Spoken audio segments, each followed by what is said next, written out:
Welcome to my first YouTube sermon. I call it State of the American Church. What would you do for $20? Would you take your grandma to the prom? Would you French kiss a dog? Perhaps you would. Perhaps you wouldn't. What if instead of $20, it was a single penny? Would you still take your grandma to the prom? Would you still kiss that dog? Yeah, we're all less certain of our answers of yes, aren't we? Why is that? It's because we tend to prioritize events and tasks on how worthy they are of our time, money, and effort. People are no exception. We tend to prioritize them based on our time, money, and effort. And I think that we would agree with that on a superficial level at least. The sad thing is that the American church is not exactly what I would call immune to this effect. A survey I recently read on MSN listed the top 5 places that people hate to be. I don't remember the order they were in, but they included the DMV, nursing homes, the dentist, the hospital, and church. When asked their reasons for not wanting to attend church, they listed the following 3.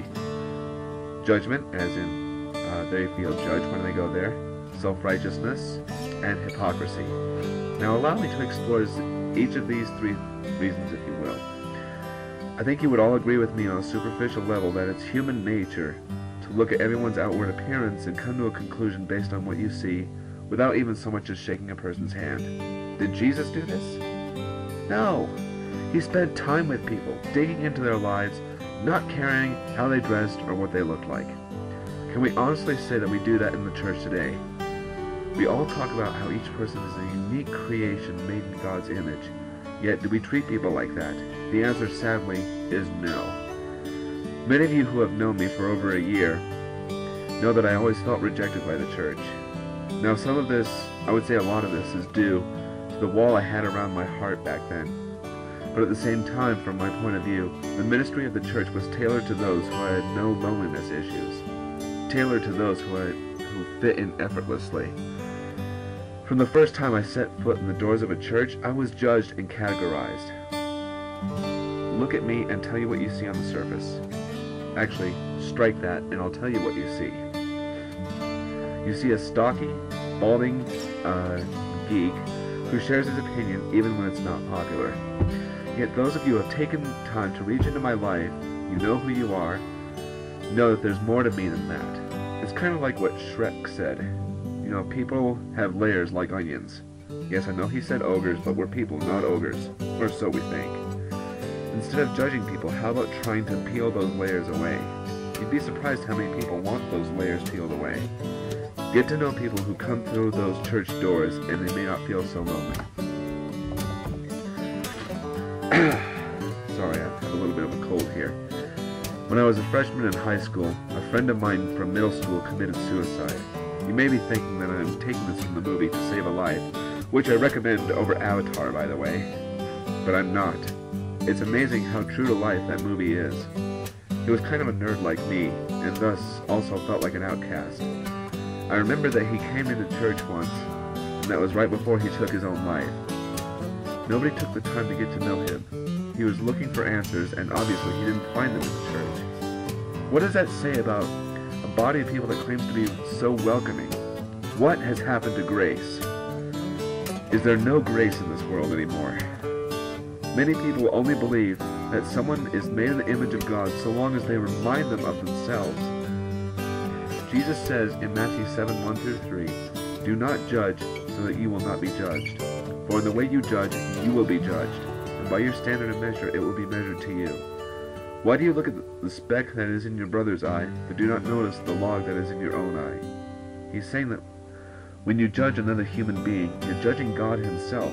Obviously, as mere mortals, that's something that we just can't do. By judging others, it's like you're telling God that he's imperfect. If you're doing that, and if I were you, I would buy a lightning rod ASAP, buddy. But not like that's going to help, not with God's aim. Moving on to the topic of self-righteousness, I'd say that it's a topic that we talk about a lot in the church, but do nothing about. We claim that we're a humble people, but by talking about the fact that we're humble, we're still drawing attention to us, and that's pride all the same. Pride is another thing that we have no right to have, and thus, it has no place in the church. I've seen the attitude that we're too good and perfect to associate with the quote-unquote lower people, also known as the nerds, recovering drug addicts, non-jocks, janitors, custodians, the adulterers, emo kids, and so on. I've seen this attitude permeate throughout the church for my entire life. I can't tell you how many times I've seen the church leaders refuse to do the quote-unquote hands-on work because they thought that they had more important commitments. Seriously, if you're a church leader and you're watching this, what's more important to you? Serving God and possibly sharing the gospel with someone who really needs it, or getting your car detailed? I'll leave that one up to you. If you were an outcast non-believer and you saw this kind of thing happening in an allegedly loving environment, what conclusion would you draw? The one that I would and did draw would be that Christians are no different from the politicians in the White House or in Congress, which is corrupt and self-serving, and thus God does not exist. I'll just let you wrestle with the Holy Spirit on that one. Which leads me to my next topic, hypocrisy. Now I know that all of us tend to act pretty righteously when we're at church on Sunday mornings. It's just part of the American culture. But come Monday, what happens? We're back to our normal, sinful, angry selves. Oftentimes I feel like I'm leading a double life, and trust me, I'm preaching to myself as much as I am to anyone else. There's a version of me that you see in church on Sunday mornings, and then there's the sinful side that some of you have seen throughout the rest of the week. In Matthew 6:24, Jesus said that you cannot serve two masters. In short, we can't serve both God and our sin natures. I'm calling on children of God everywhere to make the choice to have their hearts circumcised of this sin and serve God, because serving anything else is death.